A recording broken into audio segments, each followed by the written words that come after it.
আসসালামু আলাইকুম। আশা করি সবাই আপনারা ভালো আছেন। আলহামদুলিল্লাহ আমি অনেক ভালো আছি। তো আজ থেকে প্রায় 15 দিন আগে আমার বেগুন গাছের একটা পরিচর্যা আপনাদের সাথে শেয়ার করছিলাম। সেটা হচ্ছে যে বেগুন গাছের প্রাথমিক যে পরিচর্যাটা আছে সেটা আপনাদের সাথে শেয়ার করছি। তো আজকে আমার বেগুন গাছগুলি আলহামদুলিল্লাহ এখন আপনারা দেখতে পারতেছেন কি পর্যায়ে আছে। তো এখন একটু গাছের যত্নের প্রয়োজন আছে। খাবার তো আমি সপ্তাহে একবার করে দিয়ে যেতেছি, তো তার মধ্যেও গাছের কিছু পরিচর্যা এখন আছে যেটা আপনাদের সাথে নিয়ে আমি করব।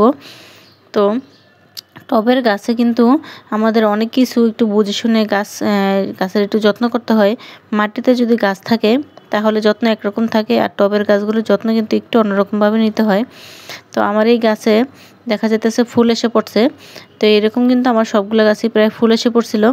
তা অনেকগুলো ফুল কিন্তু আমি এভাবে করে কেটে দিছি প্রথম অবস্থায়। তো প্রথম অবস্থায় ফুলগুলো যদি না নেওয়া হয় তাহলে দেখা যায় গাছগুলো একটু বেশি বড় হয়, একটু গাছগুলো স্বাস্থ্যবান হয়।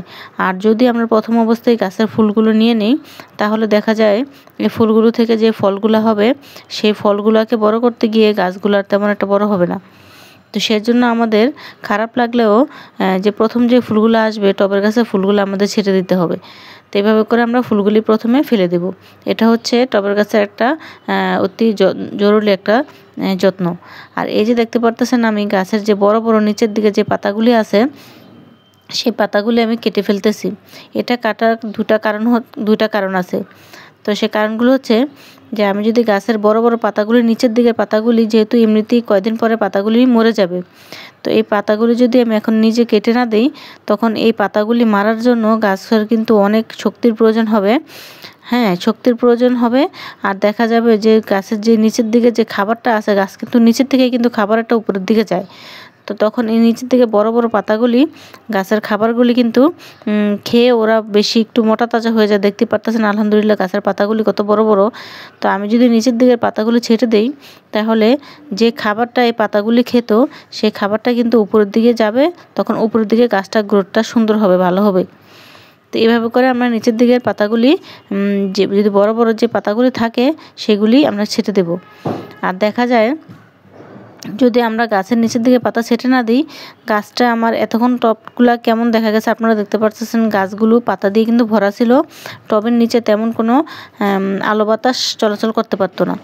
এখন যেহেতু আমি গাছের পাতাগুলো ছেটে দিছি, এখন কিন্তু গাছের পাতাগুলি যেহেতু আমরা ছেটে দেওয়ার কারণে নিচের দিকে কিন্তু আলো বাতাস সুন্দর মতো কিন্তু চলাফেরা করবে, যার কারণে শিকড়গুলো সুন্দরভাবে রুটগুলা বড় হইতে পারবে আর শিকড়গুলো সুন্দর মতো ছড়াইতে পারবে।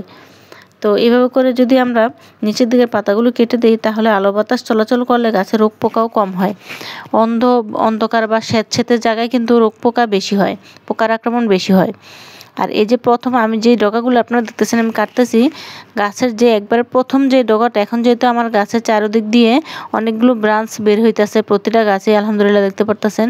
তা আমি যদি উপরের প্রথম ডগাটা কেটে দেই, প্রথম মাথাটা, তাহলে এই নিচের দিকের চারদিকে যে আপনার ডগাগুলো বের হয়েছে নতুন করে সেগুলো কিন্তু বড় হয়ে যাবে।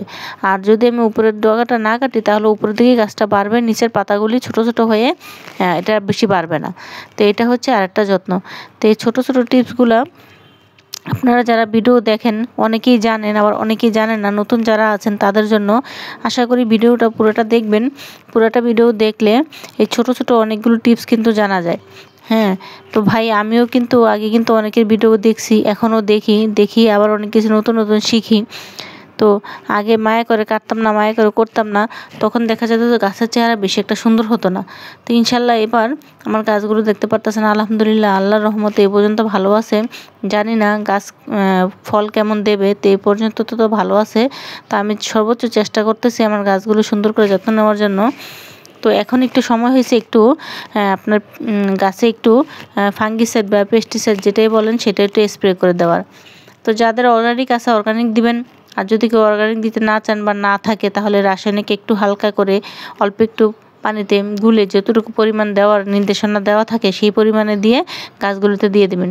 গাছ সুস্থ থাকতেই গাছে স্প্রে করাটা ভালো, তাহলে রোগ পোকার আক্রমণটা কম হয়। তো এইভাবে করে আপনারা এই বেগুন গাছের এই পর্যায়ে এসে, এখনও কিন্তু বেগুন গাছগুলি বয়স 1 মাস হয় নাই, আরও কিন্তু 3 থেকে 4-5 দিন বাকি আছে, তার মধ্যেই গাছের গ্রোথ দেখতে পারতেছেন। তো এই গাছগুলোতে আমি কিন্তু নিয়ম করে প্রত্যেক সপ্তাহে একবার করে কিন্তু সরষের খোলের যে খাবারটা, সেই খাবারটা কিন্তু আমি দিয়ে যেতেছি। আর গাছের গোড়ায় আমার আরও মাটি লাগবে, যেহেতু এখানে গাছগুলি মাশাআল্লাহ অনেক বড় বড়, খাবারও বেশি প্রয়োজন আছে। তো আমি গাছের গোড়ায় আর মাটিটা আরও বাড়িয়ে দেব। আপনাদের যাদের মাটি আছে তারা এইভাবে করে গাছের গোড়ায় মাটি বাড়িয়ে দিবেন। তো কি মাটিটা দিব সেটাও আপনাদের সাথে শেয়ার করব অন্য একটা ভিডিওতে। তো আমি এই যে খাবারটা দেখতে পাচ্ছেন, এটা হচ্ছে সরিষার খোল ভিজানো পানি।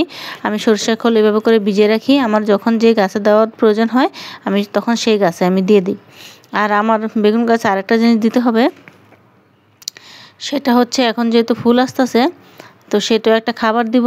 কি খাবার দেই সেটাও আপনাদের সাথে শেয়ার করব পরবর্তী কোনো এক ভিডিওতে। তো এরকম ছোট ছোট টিপসগুলো যদি আপুর ভিডিও দেখে আপনাদের ভালো লাগে, কারো উপকারে আসে, তাহলে নতুন যারা আছেন তারা সাবস্ক্রাইব করে নেবেন, লাইক কমেন্ট শেয়ার করে দিবেন। যারা জানে না বা যারা নতুন বাগান করতে চায়, এইরকম সহজভাবে বাগান করা যায়, তারা যদি দেখে একটু হয়তো উপকৃত হবে। বা আর যারা আমার চ্যানেলটা সাবস্ক্রাইব করছেন তাদেরকে তো অসংখ্য ধন্যবাদ। তো এইভাবে করে আপনারাও যত্ন করেন, ইনশাল্লাহ ভাই যত্ন করলে, কষ্ট করলে, পরিশ্রম করলে কিছু না কিছু অবশ্যই পাবেন। তো আমি তো এবার চিন্তা করছিলাম যে এবার আর বেগুন গাছ তেমন একটা করব না, কারণ বেগুন গাছ করতে একটু কষ্ট হয়, যেহেতু একটু রোগ পোকার আক্রমণটা বেশি থাকে। তারপরে চারাগুলো আপনাদের সাথে আগে শেয়ার করছিলাম, আমাকে এক ভাবি দিছিল আমার, তো সেই ভাবির থেকে নেওয়া। তো সেই বীজগুলো অনলাইন থেকে অর্ডার করছে। তো আলহামদুলিল্লাহ গাছগুলো যেহেতু এত মাশাআল্লাহ সুন্দর, দেখে শান্তি লাগতেছে। ইনশাল্লাহ আশা করি ফলও ভালো হবে যদি একটু যত্ন করতে পারি। আর কি ফল পাই, কতটুকু পাই, সেটাও তো আপনাদের সাথে শেয়ার করব। তো এখন গাছের তুলনায় মাটি ঠিক আছে, তো সেজন্য গাছগুলির চেহারা সুন্দর। আর যদি গাছের তুলনায় আর কদিন পরে মাটিটা বাড়ায় না দিই, তখন কিন্তু গাছগুলো কিন্তু নষ্ট হয়ে যাবে। তো তার আগেই গাছে আমি একটু মাটিটা দিয়ে নেব। তো যাই হোক, আজকে এই ছিল আমার বেগুন গাছের যত্ন। যদি কারো এখান থেকে কিছু শিখে থাকেন তাহলে সেটাই হচ্ছে আমার সার্থকতা। আপনারা সবাই চেষ্টা করবেন এভাবে করে একটু একটু করে। ইনশাআল্লাহ আশা করি সবাই পারবেন। সবাই বাগান করেন, ভালো থাকেন, সুস্থ থাকেন। আল্লাহ হাফেজ।